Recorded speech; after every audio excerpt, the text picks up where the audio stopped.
I'm opposed at this point in time of raising the property tax, the millage on the property tax, and I'm even opposed at this point in time until we get further into the details, at least from my edification, against the furloughs. I mean, I do think it's imperative that we right-size the city again, the government of the city of Jackson with the current today's city of Jackson, population-wise and revenue-wise.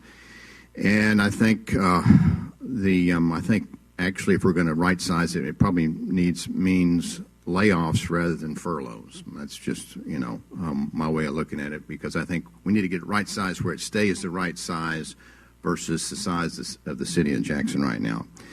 I think one of the reasons I'm against raising the property taxes is because property taxes are a big cost of living for citizens here and citizens in surrounding communities, and right now we already have the highest property taxes. Raising them further makes it even harder to get people to come move to Jackson from Madison, Brandon, Clinton, Terry, wherever, and I think we do need to try to draw those people in. I think Jackson's got a lot to offer, and I think we want to be competitive as possible in all avenues. We recently had a big increase in our water and sewer bill rates, which increased the cost of living in Jackson, which I'm sure wasn't lost on the citizens of surrounding communities.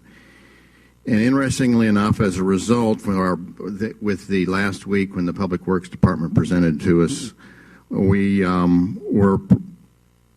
realized that, at least the people that saw the presentation, that we expected revenues for 2015 for the Water and Sewer Enterprise Fund was $79 million, and we'd only collected $47 million of that so far. And if you figure that out to the end, it appears that we have a uncollected receivables for the Water and Sewer Enterprise Fund of $20 million. Those are monies that are due Jackson that we haven't collected from people who have been using the water and sewer program.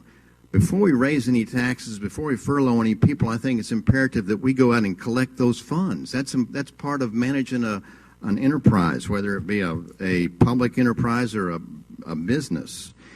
And we need to figure out some way that those funds can address the shortfall we've got over on the general fund side. Now, I don't know all the particulars and the specific mechanics, but I think we can find some solutions there that will solve this problem in a way that is constructive. One of the possibilities that Councilman Stamps and I have discussed or alluded to is the possibility of taking the water and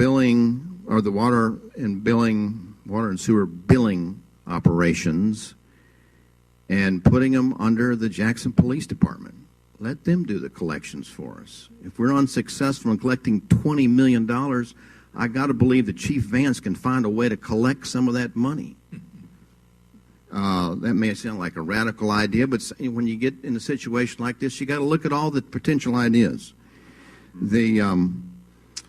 That's just one thing that's sort of outside the box, but it might be a possible solution. Anyway, I'm still convinced that we can find solutions to this without having to raise taxes, and I'm ready to work to try to do that. All right. I guess I didn't pan on the